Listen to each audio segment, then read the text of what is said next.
Welcome to FOBtv, the future of business. I want to thank each of you for joining us today. I'm your host, Kevin Benedict, and our guest is Jenn VandeZande. Thanks for joining us, Jenn. Thank you for having me here.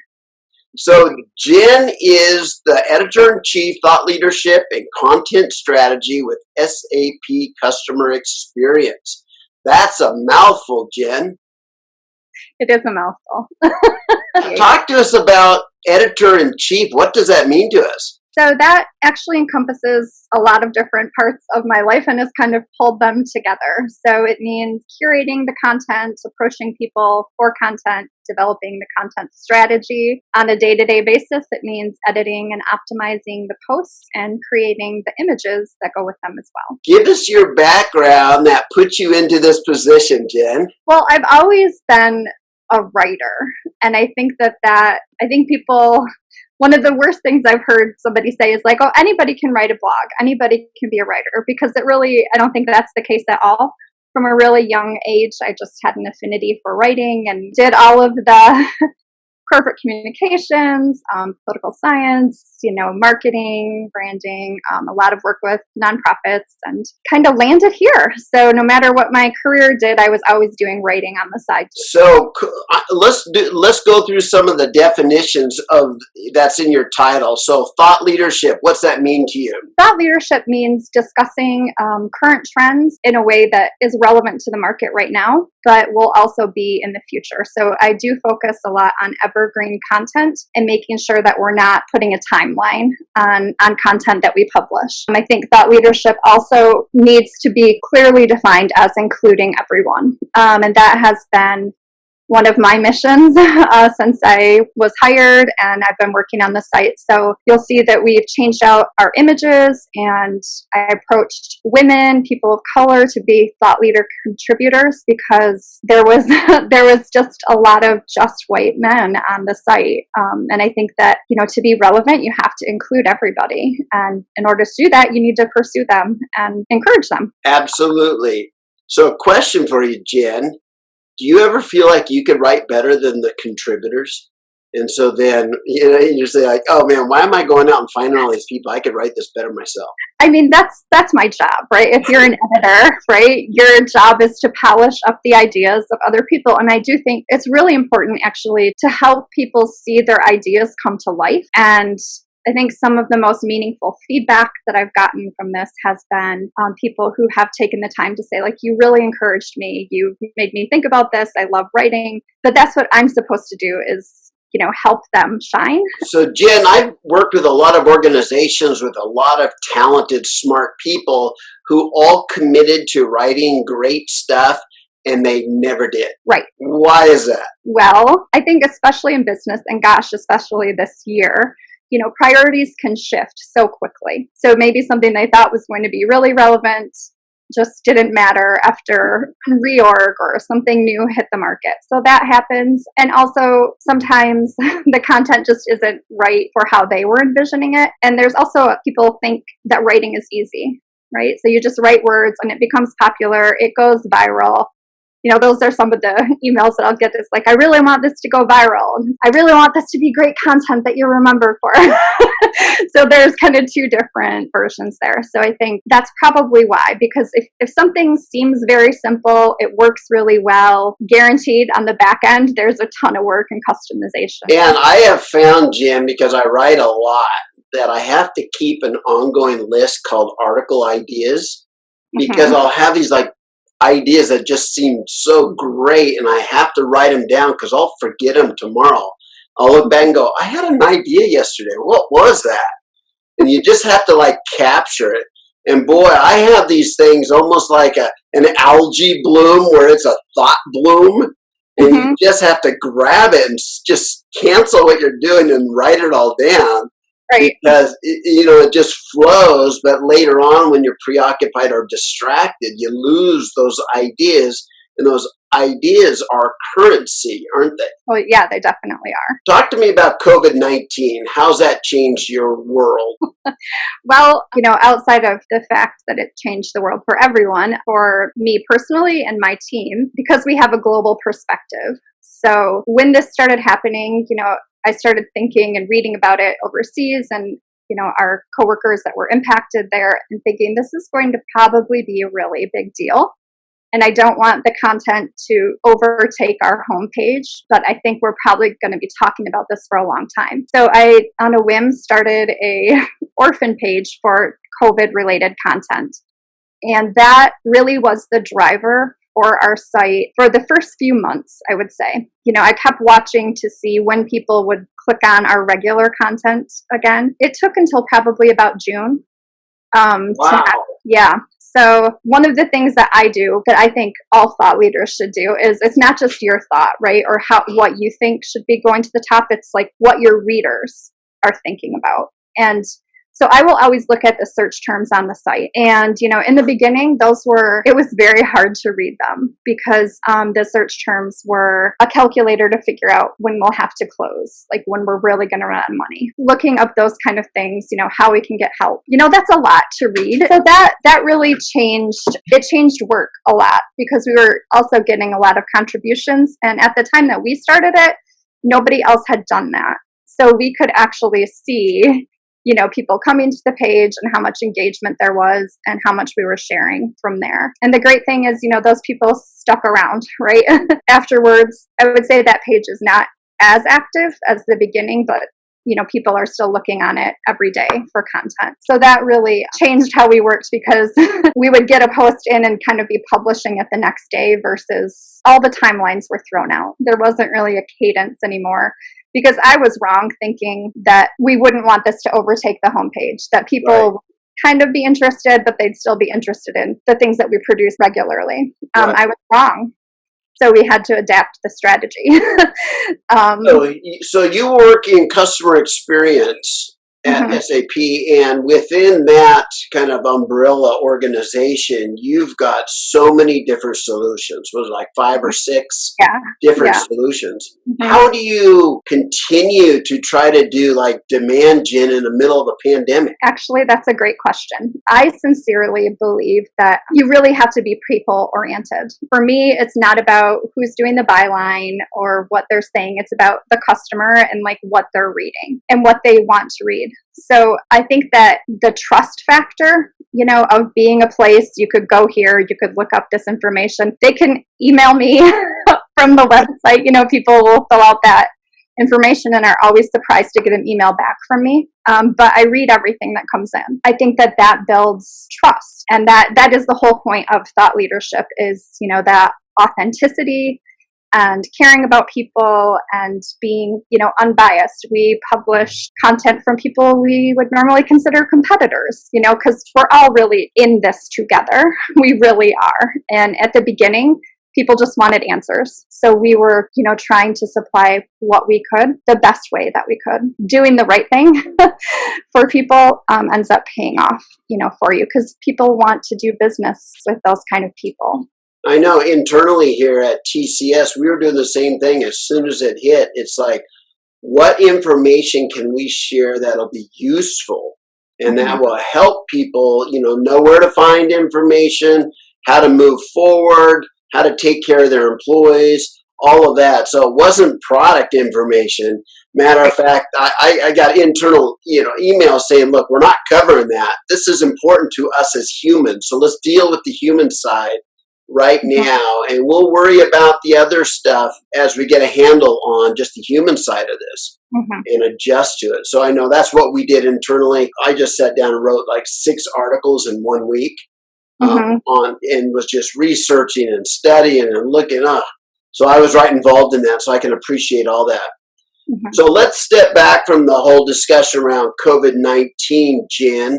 Let's look back over your last 10 years and say, how have you seen the way thought leadership and influencers and content strategies, how have you really seen that evolve from what it was 10 years ago to where it's going today? Yep. So I think 10 years ago, thought leadership was still a very corporate part of the communications plan for an enterprise or a business. You'd have somebody in the C-suite drafting what the messaging would be and kind of having people deliver that for them. I think thought leadership today is now more customer oriented and what the customers are interested in, what they're searching. Thought leaders look more diverse. They are more diverse, right? So I think that it's gone from a traditional corporate look to actually being a really important part of demand generation, sales, how you get your word out, how you keep customer trust. I think all of that is now thought leadership. I love using influencers, right? That's one of the things that before I knew it was influencer marketing, right, for the site, I would just on Twitter look up people talking about B2B or B2C or direct to consumer. Like, who are these people? Start engaging with them. Ask them if they want to be on a podcast or contribute something to the site, and get those other ideas from outside of our work bubbles, right? Yes. Get those in there and bring the people that trust them with them, right? So I think it's actually been a fantastic evolution that has opened up the door for a lot more people over the last 10 years. Oh, that's so interesting. So talk to me about, you go to Twitter, you find an influencer, but how might you engage with them? What's the next step? You said you could invite them to a podcast, but how do you then kind of nurture them and mature that relationship? So if they, there's obviously like a formal influencer marketing program, but the way that I would do it for the thought leadership site was, and Twitter does a great job also feeding me relevant tweets. So I'll say, oh, that's super interesting. Who's that person? I would just engage with them, send them a DM, explain to them what I do for a living, and whatever is relevant in the cycle, see if they're interested or not. I think that's the first thing, because again, for me, it's the authenticity that I think you can't fake that, right? So that's how I would approach it. Or, if they were in LinkedIn or something like that. But those are probably the two vehicles that I've used for influencers. And then as that title kind of evolved, it's been interesting to see that, that kind of carries over from, even in college. I loved that experience. This is how old I am, so a note on a billboard, somewhere in Ann Arbor. Does anybody want to get together and talk about like quantum physics and time and space and, just curiosity. Yeah. And that fortunately remains alive and well with me. Well, that's terrific. When we look at, there's a lot of influencers out there. When I started my blog, this is my 14th year with my blog. Yeah, and we've had about 9 million page views on my blog so far. So that's pretty fun. Shows with gray hair. When people say, how do you get so many people, page views on your blog? I said, it takes a lot of work and a lot of gray hair. It's just, if you stay alive long enough, your audience will grow. If you just never stop writing.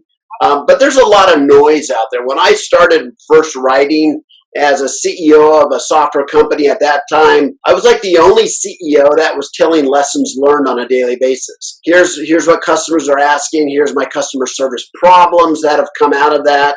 Here's my delivery challenges. This is what we've learned out of it. So I was kind of trying to be authentic, as you were saying, and just sharing the good, bad, and ugly in a leadership role in software. But there's a lot of noise today because now so many people are doing that. Mm-hmm. So how does your team try to stay above that noise and stand out? That's the tough part of the job. And that is, when you get a submission, you need to ask yourself, what purpose does it serve? Is it just the purpose of someone getting a byline? And if it is, that's really not what your audience needs. So it's learning the art of saying no, doing a lot of editing for people to make it to the point where it gets to the site and gets published. So everything on the site has been edited and optimized. And I think that that's really important. I think to stay above the noise is, we easily could have published 15 posts a day when COVID hit and we were getting all of these submissions. And it was very, very hard to say no.